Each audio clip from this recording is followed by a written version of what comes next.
हमारे 2024 के बैच के स्टूडेंट अमन भैया आपको चेस्ट के बारे में, एपी और पीए के बारे में आपको बताएं। जो सर चेस्ट पीए होता है वो होता है स्टैंडिंग पोजीशन में। उसके लिए एक्सेप्टिव मूवमेंट की रेजिस्टेंस रखी जाती है 100 सेंटीमीटर की।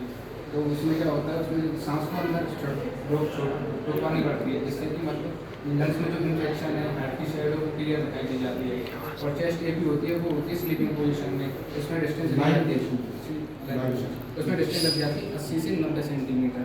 उसमें ब्रीथिंग को मतलब बाहर कर रिलीज करवा दिया जाता है, जिससे लंग्स को कट जाए की तरह। तो फिर उसमें जब उसका फ्रैक्चर देखा जाता है वो क्लियर दिख जाता है, क्लियर दिखाई देता है। और जब पोजीशन लगाते हैं एक्सेप्टिव की, तो वो T4 से T5 पर लगाई जाती है, इसके सेंटर पर लगाई जाती है। ठीक है, मैं आपको इसे कंटिन्यू, मैं आपको चेस्ट पीए की पोजीशन इस पे करके बताता हूँ।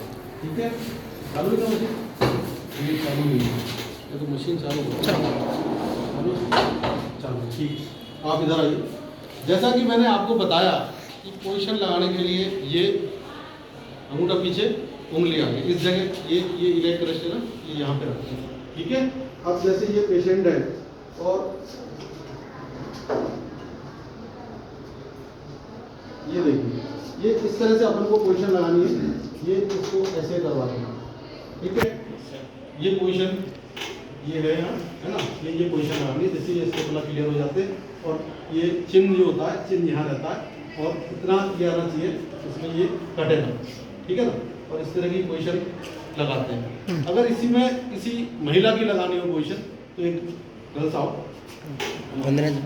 कोई भी जाओ, किरण कोई भी आ जाओ, आप आइए। अब जैसे कोई महिला आती है या कोई लड़की आती है, तो उनको फर्स्ट ऑफ ऑल जैसे इनकी चोटी होती है, तो इनसे कहना है भैया ये बाल है जो आप इसके चोटी बना लो, इसकी चोटी बनाओ, मतलब इसको जूड़ा बना लो। हाँ, ऐसे जूड़ा बना दो। जब भी ऐसे कोई महिला आती है तो उसका अपन को जूड़ा बना के ऐसे रखना है। फिर आप पोजीशन वही बनाएं, ऐसे हाथ लगाएं, गुड, आगे सर के बॉडी पर रखें, शाबाश। और इनको भी ऐसे ये पोजीशन लगा के इस तरह ऐसे लगा के, और पेशेंट को बोलना है कि सांस अंदर रोकनी है। जब हम आपको आवाज़ दें तो सांस आपको अंदर रोक के रखनी है। तब एक्सपोज करने के बाद उससे कहेंगे कि अब सांस रोक लो। तो ये पोजीशन रहती है। इसमें कोई कंफ्यूजन हो तो बताइए, आगे समझ में? तो ये चेस्ट पीए की पोजीशन है। ओके,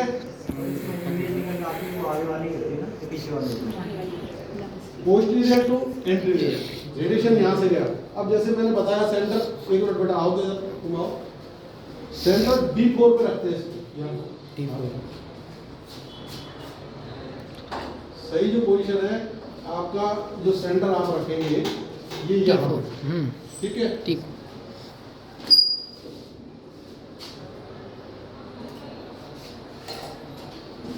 ये जैसे ये वाला डायग्राम है इसका, इसको लाइट बंद कर।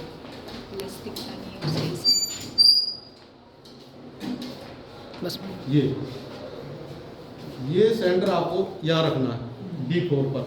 ठीक है ना, तो आपका बिल्कुल एक्सरे एक्यूरेट आएगा। ठीक है ना, तो D4 पे अपन को सेंटर रखना रहता है। इसमें कोई कंफ्यूजन?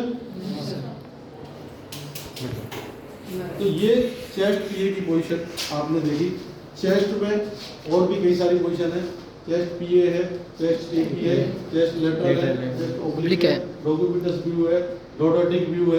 ये सारी पोजीशन है, इसके बारे में विस्तार से आपको अलग अलग बताया जाएगा। ठीक है ना, ओके। Yes sir. थोड़ी बात करते हैं उसमें लेफ्ट और राइट साइड का पता नहीं चलता। तो लेफ्ट साइड का पता चलाने के लिए इसका मतलब जो फंडस केस होती है, फंडस से पता लगाया जाता है, उसमें और राइट की साइड से पता लगाया जा सकता है।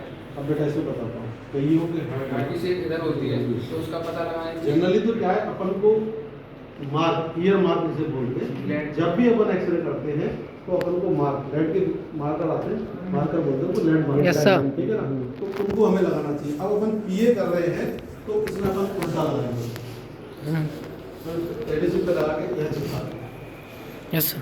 ठीक है, तो लेफ्ट अगर एल लगाया तो ये पेशेंट की साइड लेफ्ट कौन सी है, ये, और राइट लगाया तो पेशेंट की साइड ये। और जब पेशेंट लेटता है लाइन पोजीशन में, कोई एक्सरे ले रहे हैं अपन, तो ये राइट साइड ये एब्डोमेन का कर रहे हैं, तो यहाँ थोड़ी सी डिस्टेंस पे या राइट लगा देंगे या लेफ्ट लगा देंगे। ठीक है ना, और वैसे उसमें भी आता है अपने सॉफ्टवेयर में, ये सब है, लेकिन अपन को याद रखने के लिए आप मार्कर यूज कीजिए। यस। वो ज़्यादा ठीक रहता है, उससे अपने को गलती नहीं होती। ठीक है। Okay, any confusion? नहीं सर। और सर जब हम वो एक्सरे का प्लान देते हैं ना तो उसमें लंग्स के दो भाग होते हैं, एक तो अपेक्स और नीचे सीपी एंगल, वो दोनों आने चाहिए। अगर कोई सा भी कर जाता ना है अपेक्स करना चाहिए ना सीपी एंगल कटना चाहिए, क्योंकि उससे डॉक्टर डायग्नोस करते हैं कि कहाँ क्या प्रॉब्लम है, ठीक है ना। तो ये दोनों पार्ट जरूरी है। और ये वाला part भी होना चाहिए जैसे कि हैंड की वो देते हैं तो उसमें कभी कभी जैसे लिटिल फिंगर, तो फिंगर का पता होना चाहिए, ये लेडी फिंगर है, ये रिंग फिंगर है, ये मिडिल फिंगर है, ये इंडेक्स फिंगर, ये थंब है। और ये थंब है। इसमें जैसे ही पैर में एक टॉय होता है और सब फिंगर्स होते हैं। थंब की जगह टॉय आ जाता है उसमें बस। तो जैसा कि आपको बताया अभी हमारे स्टूडेंट ने, उन्होंने कभी 100 सेंटीमीटर की दूरी पे मुकुल ने बताया था, है ना। चेस्ट का जब अपन करते हैं, चेस्ट और ट्यूब के बीच में 100 सेंटीमीटर की दूरी होनी चाहिए। कई जगह अपन नहीं नाप पाते, तो एक इसका देसी फॉर्मूला हम आपको बताते हैं। ये जैसे चेस्ट स्टैंड है और इससे जो कर लो, तो ये लगभग 100 सेंटीमीटर लगभग हो जाता है।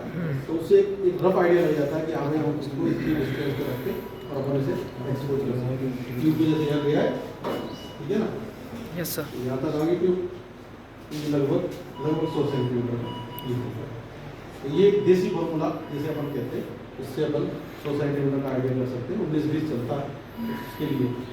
फिर ये थोड़ी सी मतलब वैसे पता है, पर एक बार बताना थोड़ी बताओ।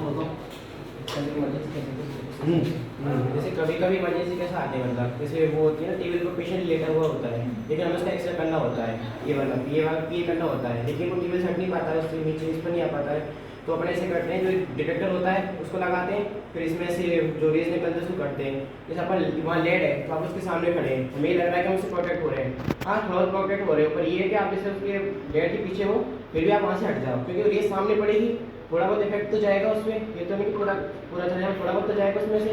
तो मतलब आप जितना हो सके उतना प्रोटेक्शन अपने लिए और मतलब रेडिएशन से। जो एक्सपोज वाली लीड है अपनी, वो भी आप देखा होगा कि राउंड वाली है, उसको जैसे आप इस तरह का एक्सरे कर रहे हैं कि डायरेक्ट आपको एक्सपोजर लगने का खतरा है, तो अपने एक्सपोजर सेट करने के बाद उस लीड को यूँ लेके उसके सामने से थोड़ा साइड से हो जाए, साइड से हो गए तब उसको एक्सपोज करें, तो जो थोड़ा बहुत रेडिएशन लगने की संभावना है वो भी ना के बराबर। हमें लगा था कल की मतलब लेट से प्रोटेक्ट हो जाएंगे, लेकिन हमें प्रोफेसर ने बताया था कि हाँ प्रोटेक्ट हो जाओगे, लेकिन उससे दूर रह जाओ। इससे दबाते उसमें जो दबाते उसमें दो होते हैं बटन, एक पहला जलता है हाँ छोटा वाला, तो दोनों के साथ ये दबाने उसमें देखो ये जो आपका स्विच है, एक्सपोजर स्विच, ये अंगूठे में लिया अपन ऐसे पकड़ते हैं, पहले उसको जो दबाते हैं, वो क्या होता है, वो आपके रोटर को रोटेट करता है। जैसा हमने आपको बताया रोटेटिंग एनोड है ना, और कैथोड से जब इलेक्ट्रॉन्स निकल रहे हैं तो Yes, उसकी sir. कंपार्टमेंट उस पर होती है, तो वो एक जगह होगी तो उसमें छेद हो सकते हैं, वो डैमेज हो सकता है, तो वो रोटेट करता है, पूरी तरह से रोटेट करता है बहुत तेज़ी से। तो एक बार जब अपन दबाते हैं तो रोटेटिंग पोजीशन में आ जाता है, रोटेट कर रहा होता है, ठीक है। और उसके बाद में फिर नेक्स्ट अपन जब वो करते हैं तब इलेक्ट्रॉन निकलता है, तो इसके विंडो से वेरिलम विंडो जो आपको बताई थी उससे बाहर एडिशन आता है। तो ये दो पोजीशन है, एक साथ नहीं दबाना है, उससे ट्यूब को डैमेज होने का खतरा है। फर्स्ट में पहले ये दबाना है, फिर बाद में इसमें आवाज़ भी आती है, अगर आप गौर से देखेंगे पहले दबाया अपेक्स रोटेट हुआ, रोटर घूमा, फिर आपको दबाना है, एक्सपोज करना है। ओके, तो पूछ लें।